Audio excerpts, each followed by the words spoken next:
So I had gotten to a point where I was like, if I don't ever get the house, it's fine. If I don't ever get the car, it's fine. If I don't ever get married, it's fine. As long as I have you, that's all that matters to me. As long as you're happy with me, that's all that matters to me. But he was just saying to me, I'm encouraging you right now to understand that it will not always be like that, And he was encouraging me to encourage others to understand that it will not always be like that. Seasons change, situations change. His timing is perfect. Hi, family. Welcome back to another video. I just wanted to take this moment to share a testimony with you all. I'm going to try and shorten it as much as I can, but it's actually a really long story. So here goes. In 2022, I think, I was actually applying for a certain degree that I wanted to go and study. I had previously studied BA in Dramatic Arts at Wits University, but I had not completed the course. So I think I had done 3 years actually. It was an honors degree. It was supposed to be 4 years. I'd only done 3 years.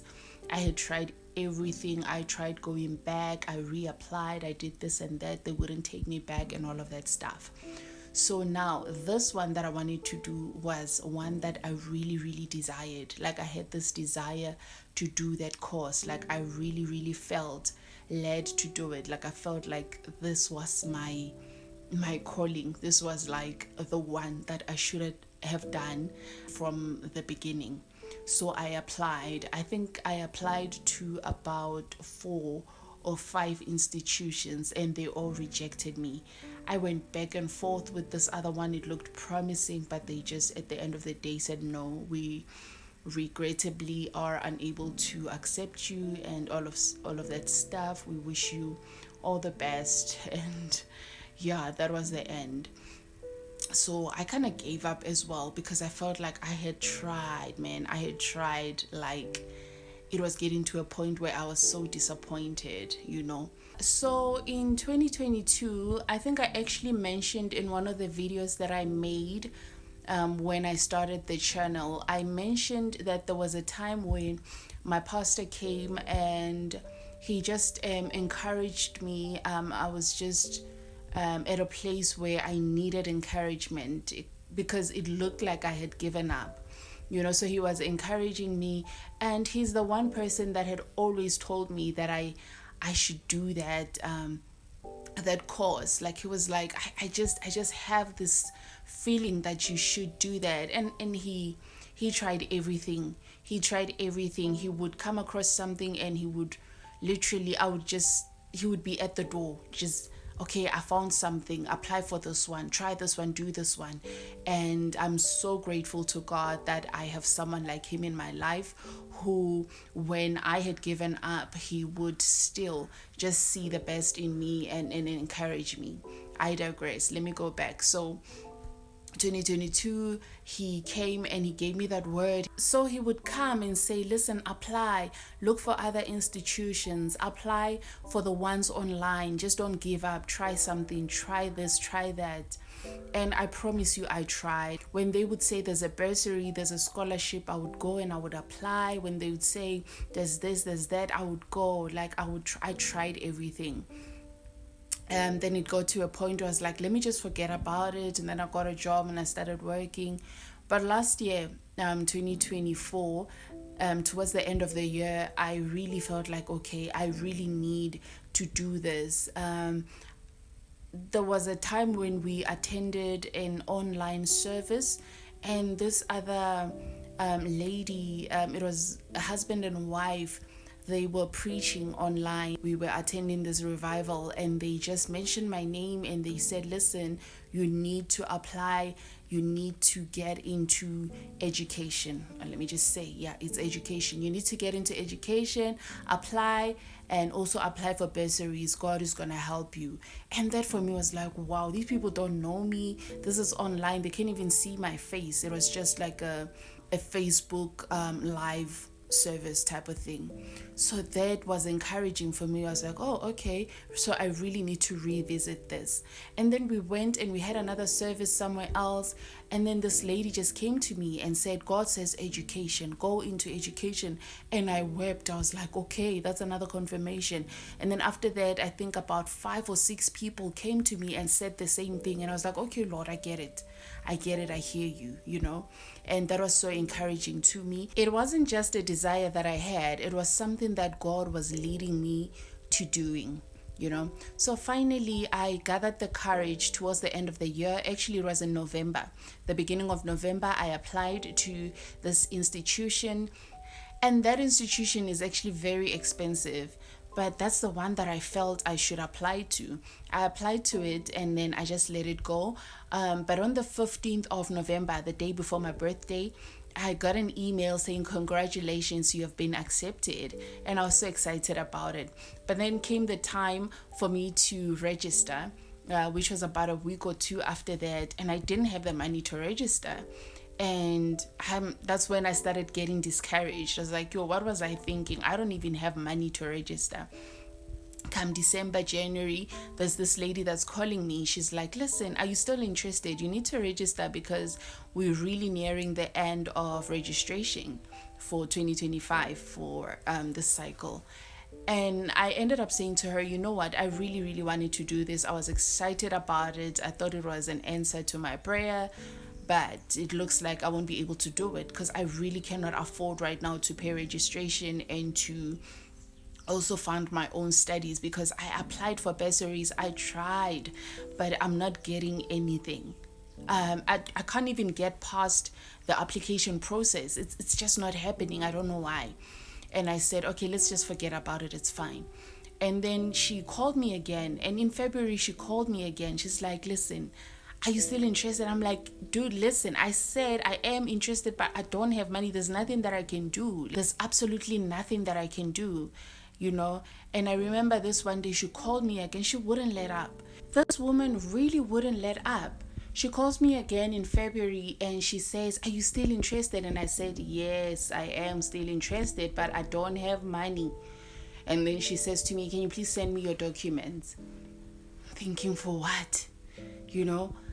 But I got out of bed. I remember that day I was working from home. So I get out of bed and I quickly sent her my documents, and she's like, oh, no, they need to be recertified because they were certified more than 3 months ago.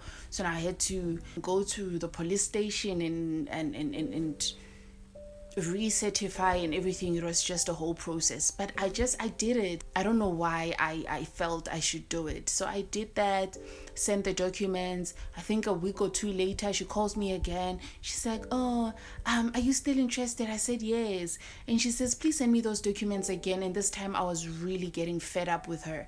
I was just thinking, yo, I almost said, can you please leave me alone? Like, can you really, really please leave me alone? Because at this point, I was at that point of saying, I have accepted failure. I have accepted that this thing is not happening. And this woman is just on my case. She won't leave me alone. She won't allow me to forget about this thing. Like, I've accepted that it's not happening, And I said, okay, fine. I sent the documents and I left it at that. And that was the point where I really, really felt that it was time, like I had reached the end of my journey with the job that I was doing. Ended up sending my resignation and I resigned. And then I came back home for some training that I'm currently doing for my business. So last week, Tuesday, I was at training. I get a call. And I just looked at the phone and I didn't pick up. And then the call comes through again. I'm like, okay, let me take it. I go outside, I answer the phone, and I'm thinking it's just another insurance company that's going to tell me we are offering you insurance for your car, because they've been doing that. And I've been telling them I don't have a car yet. So I answer the phone, it's her, and she's like, I have news for you. You got the bursary. Your bursary has been approved. And I said, okay.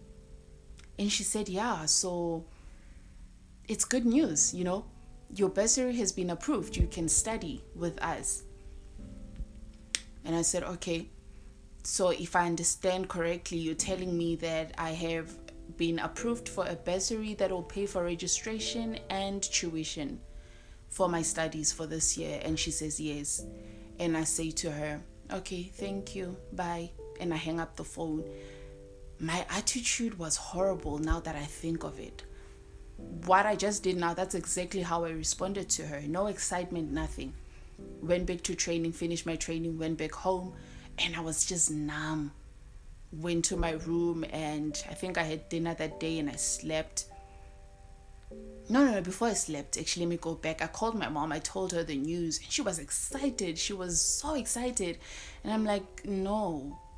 She's like, why are you not excited? And I said to her, every time something good happens and I get excited, the following day or sometime after that, I just have to get some bad news that it's not really going to happen. I said to her, every time something like this happens and I get excited about it, something bad happens, and I have to now deal with the pain and the disappointment of being rejected again, and I'm really not going to put myself in that position again.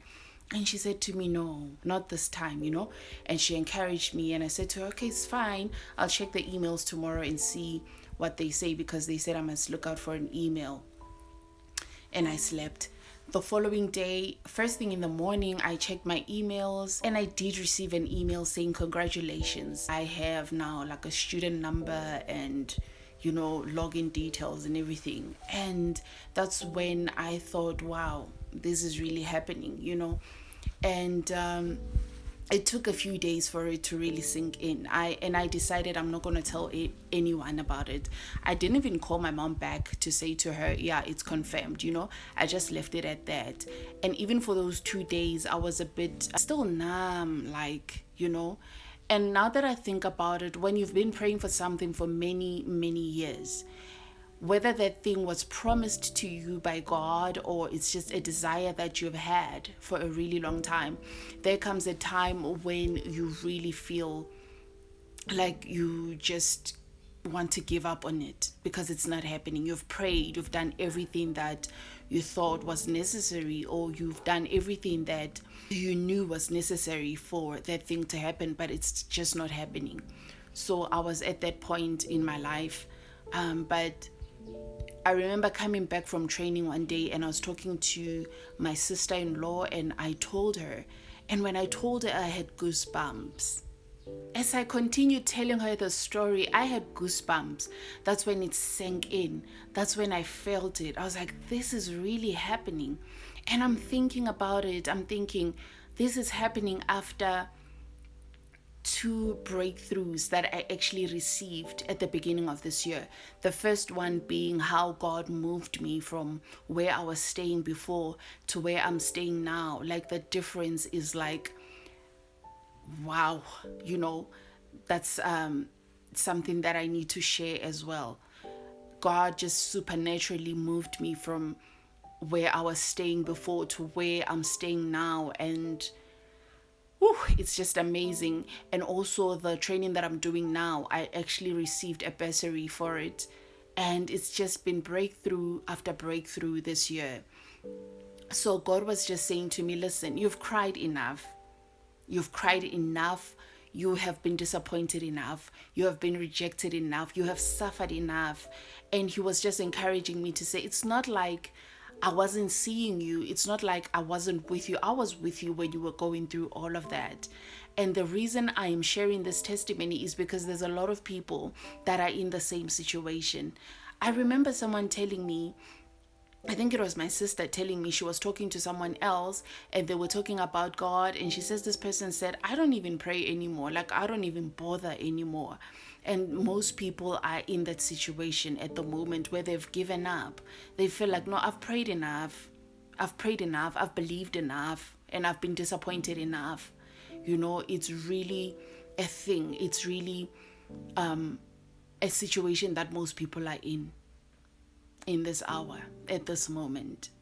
It can take a year, it can take 5 years, it can take 10 years, it can even take 20 years, to a point where you feel like, let me just forget about it, let me just accept that this thing is not going to happen. And that is where I was in my life. But thankfully, I had seen the goodness of God in the past year. I had seen God just, like doing things in my life, spiritually, to a point where I was just like, Lord, my life belongs to you. You can do with it what you want. You can use me anyhow. If my life is just for you to show people that you can still keep someone without all the material things and all of that, it's fine. So I had gotten to a point where I was like, if I don't ever get the house, it's fine. If I don't ever get the car, it's fine. If I don't ever get married, it's fine. As long as I have you, that's all that matters to me. As long as you're happy with me, that's all that matters to me. But he was just saying to me, I'm encouraging you right now to understand that it will not always be like that, And he was encouraging me to encourage others to understand that it will not always be like that. Seasons change, situations change. His timing is perfect. His timing is perfect. I've spoken to about 2 or 3 people where we were discussing this whole thing of timing, and we're like, people will say things like, she got married late in life, she had a child late in life, and we're like, late according to who? Whose clock are we using? Whose calendar are we using? He allows everything to happen at his own time, and he makes it beautiful. He makes it beautiful when it happens in his own time, in its own time as well. So this is my encouragement, you guys. God is so faithful. God is so good. God is just. He is a just God. I'm going to do a part 2 of this because I want to link it to also things like relationships, whatever you can be believing God for marriage, for whatever it can be, because I feel like it's already long. So I'll make a part 2. Thank you so much for giving me your time and giving me your ears. I'll see you in the next video. If you haven't subscribed, kindly do so. Like the video, and I'll see you soon. I'll continue praying for you. I pray that you also pray for me. I appreciate you all. Thank you so much.